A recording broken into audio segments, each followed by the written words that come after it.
Hello ಸ್ನೇಹಿತರೆ, ನಮಸ್ಕಾರ. ನೀವಿಂದು ಏನನ್ನು ನೋಡ್ತಿದ್ದೀರಿ ಅಂದ್ರೆ ಅಯೋಧ್ಯೆಯಲ್ಲಿ ಶ್ರೀರಾಮನ ಜನ್ಮಭೂಮಿಯಲ್ಲಿ ನಿಂತಿರುವ ಭವ್ಯ ರಾಮಮಂದಿರದ ರಹಸ್ಯಗಳು. ಆದ್ರೆ ಕೇಳಿ, ಈ ಮಂದಿರವು ಕೇವಲ ಕಲ್ಲು ಮಣ್ಣಿನ ನಿರ್ಮಾಣವಲ್ಲ. ಇದು 500 ವರ್ಷಗಳ ಹೋರಾಟ, ಲಕ್ಷಾಂತರ ಭಕ್ತರ ಕನಸು, ಭಗವಾನ್ ರಾಮನ ಪವಿತ್ರ ಜನ್ಮಸ್ಥಳದ ಸಾಕ್ಷಿ. ನಿಮ್ಗೆ ಗೊತ್ತೇ, ಇಂದು ಜನವರಿ 2026ರಲ್ಲಿ ಈ ಮಂದಿರ ಸಂಪೂರ್ಣವಾಗಿ ಲಕ್ಷಾಂತರ ಭಕ್ತರು ದಿನಕ್ಕೆ ದರ್ಶನ ಮಾಡ್ತಿದ್ದಾರೆಯೇ?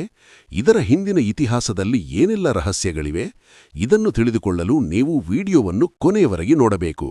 ಏಕೆಂದರೆ ಇಲ್ಲಿ ನಾನು ಹೇಳುವ ಪ್ರತಿ ಸಂಗತಿಯೂ ನಿಮ್ಮನ್ನು ಆಶ್ಚರ್ಯಕ್ಕೆ ಒಳಪಡಿಸುತ್ತದೆ. ನೀವು ಇಷ್ಟಪಡುವಂತಹ ಇಂಟ್ರೆಸ್ಟಿಂಗ್ ಫ್ಯಾಕ್ಟ್ಸ್ ಮತ್ತು ಕಥೆಗಳನ್ನು ಇಷ್ಟಪಡುವವರಾದ್ರೆ ಈಗಲೇ ಸಬ್ಸ್ಕ್ರೈಬ್ ಮಾಡಿ, ಬೆಲ್ ಐಕಾನ್ ಪ್ರೆಸ್ ಮಾಡಿ, ಲೈಕ್ ಮಾಡಿ, ಕಾಮೆಂಟ್ನಲ್ಲಿ ಜೈ ಶ್ರೀರಾಮ್ ಬರೆಯಿರಿ. ನಿಮ್ಮ ಕಾಮೆಂಟ್ ಓದಿ ನಾನು ಖುಷಿಯಾಗುತ್ತೇನೆ. ಈಗ ಬನ್ನಿ, ಈ ಭವ್ಯ ಕಥೆಯೊಳಗೆ ಧುಮುಕೋಣ. ನಿಮ್ಗೆ ಗೊತ್ತೇ, ಭಗವಾನ್ ಶ್ರೀರಾಮನು ವಿಷ್ಣುವಿನ 7ನೇ ಅವತಾರ. ಅವರು ಮಾತ್ರ ಮನುಷ್ಯರಂತೆ ಜನಿಸಿ ಧರ್ಮವನ್ನು ಉಳಿಸಿದರು. ರಾಮಾಯಣದಲ್ಲಿ ರಾಮನ ಜನ್ಮ ಅಯೋಧ್ಯೆಯಲ್ಲಿ ಆಯಿತು ಎಂದು ಹೇಳಲಾಗಿದೆ. ವಾಲ್ಮೀಕಿ ರಾಮಾಯಣದಲ್ಲಿ ಇದನ್ನು ಸ್ಪಷ್ಟವಾಗಿ ಉಲ್ಲೇಖಿಸಲಾಗಿದೆ. ಆದರೆ ಪ್ರಶ್ನೆ ಏನು? ಈ ಜಾಗದಲ್ಲಿ ಏಕೆ ಇಷ್ಟೊಂದು ವಿವಾದ ಆಯಿತು? ಏಕೆ 500 ವರ್ಷಗಳ ಕಾಲ ಹೋರಾಟ ನಡೆಯಿತು? ಇದರ ಹಿಂದೆ ಏನಿದೆ? ಕೇಳಿ. 16ನೇ ಶತಮಾನದಲ್ಲಿ ಬಾಬರ್ನ ಸೇನಾಪತಿ ಮೀರ್ ಬಾಕಿಯವರು ಅಲ್ಲೊಂದು ಮಸೀದಿಯನ್ನು ನಿರ್ಮಿಸಿದರು. ಅದೇ ಬಾಬರಿ ಮಸೀದಿ. ಹಲವು ಹಿಂದೂಗಳು ಇದು ರಾಮನ ಜನ್ಮಭೂಮಿಯ ಮೇಲೆ ನಿರ್ಮಾಣವಾದದ್ದು ಎಂದು ನಂಬಿದರು. ಸ್ವಾತಂತ್ರ್ಯದ ನಂತರ ಈ ವಿಷಯ ದೊಡ್ಡ ವಿವಾದವಾಯಿತು. ಹಿಂದೂ ಮತ್ತು ಮುಸ್ಲಿಂ ಸಮುದಾಯಗಳ ನಡುವೆ ದೀರ್ಘಕಾಲದ ಚರ್ಚೆ, ಸಂಘರ್ಷಗಳು ನಡೆದವು. ಇನ್ನೊಂದು ಆಸಕ್ತಿಕರ ಸಂಗತಿ, 1990ರಲ್ಲಿ ಮಸೀದಿಯ ಒಳಗೆ ರಾಮನ ಪ್ರತಿಮೆಗಳನ್ನು ಇರಿಸಲಾಯಿತು. ಆಗಿನಿಂದಲೇ ಈ ಜಾಗ ವಿವಾದಿತವಾಯಿತು. ನಂತರ 1990ರ ದಶಕದಲ್ಲಿ ವಿಶ್ವ ಹಿಂದೂ ಪರಿಷತ್ ಮತ್ತು ಇತರೆ ಸಂಘಟನೆಗಳು ರಥಯಾತ್ರೆ ಮಾಡಿ ರಾಮಮಂದಿರ ನಿರ್ಮಾಣಕ್ಕೆ ಆಗ್ರಹಿಸಿದವು. ಅದರಲ್ಲಿ LK ಅದ್ವಾಣಿಯವರ ರಥಯಾತ್ರೆ ದೇಶಾದ್ಯಂತ ಜಾಗೃತಿ ಮೂಡಿಸಿತು.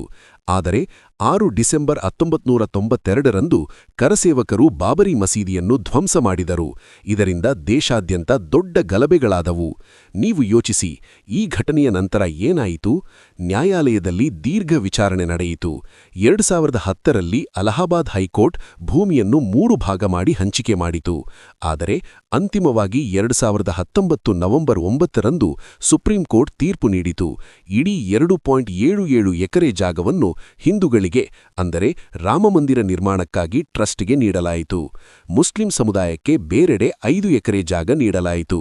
ಇದು ಒಂದು ಐತಿಹಾಸಿಕ ತೀರ್ಪು. ನಂತರ 2020 ಆಗಸ್ಟ್ 5ರಂದು ಪ್ರಧಾನಿ ನರೇಂದ್ರ ಮೋದಿಯವರು ಭೂಮಿ ಪೂಜೆ ಮಾಡಿದರು. ಆಗ ಕೋವಿಡ್ ಸಮಯದಲ್ಲೂ ಭಕ್ತಿಯ ಭಾವನೆ ದೇಶವನ್ನು ತುಂಬಿತು. ಈಗ ಬನ್ನಿ, ರಾಮಮಂದಿರದ ವಿಶೇಷತೆಗಳ ಬಗ್ಗೆ ಮಾತನಾಡೋಣ. ಇದು ನಾಗರ ಶೈಲಿಯಲ್ಲಿ ನಿರ್ಮಿತವಾಗಿದೆ. ಎತ್ತರ 161 ಅಡಿ, ವಿಸ್ತಾರ 250 ಅಡಿ. ಸಂಪೂರ್ಣವಾಗಿ ಕಲ್ಲಿನಿಂದ ಮಾಡಲಾಗಿದೆ. ಯಾವುದೇ ಕಬ್ಬಿಣ ಅಥವಾ ಉಕ್ಕು ಬಳಸಿಲ್ಲ. ರಾಜಸ್ಥಾನದ ಕೆಂಪು ಕಲ್ಲು, ಕರ್ನಾಟಕದ ಗ್ರಾನೈಟ್ ಬಳಸಲಾಗಿದೆ. ಗರ್ಭಗುಡಿಯಲ್ಲಿ ಬಾಲರಾಮನ, ಅಂದರೆ ಶಿಶುರಾಮನ ವಿಗ್ರಹವಿದೆ.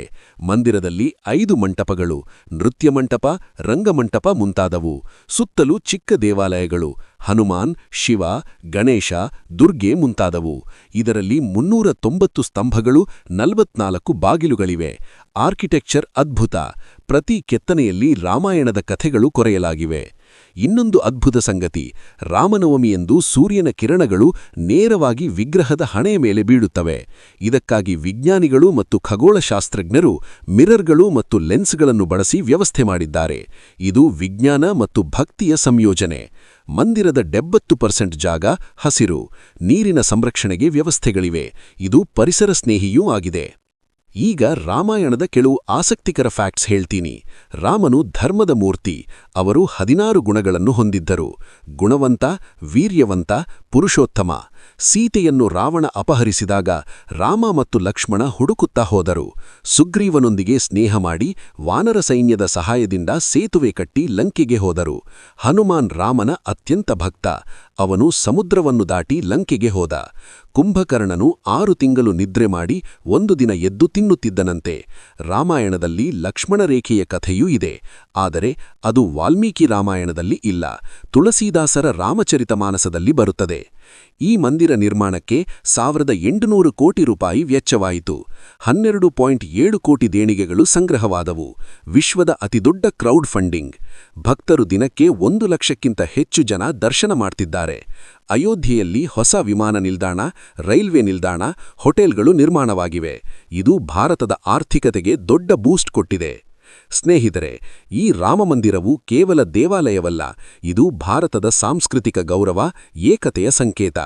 ಭಗವಾನ್ ರಾಮನಂತೆ ನಾವು ಧರ್ಮದ ಹಾದಿಯಲ್ಲಿ ನಡೆಯೋಣ. ನಿಮಗೆ ಈ ಕಥೆ ಇಷ್ಟವಾದರೆ ಶೇರ್ ಮಾಡಿ, ಕಾಮೆಂಟ್ ಮಾಡಿ, ನಿಮ್ಮ ಭಾವನೆಗಳನ್ನು ಹೇಳಿ. ಮುಂದಿನ ವಿಡಿಯೋದಲ್ಲಿ ರಾಮಾಯಣದ ಇನ್ನಷ್ಟು ರಹಸ್ಯಗಳನ್ನು ತರುತ್ತೇನೆ. ಅಲ್ಲಿಯವರೆಗೆ ಜೈ ಶ್ರೀರಾಮ್, ಜೈ ಹನುಮಾನ್. ಧನ್ಯವಾದಗಳು.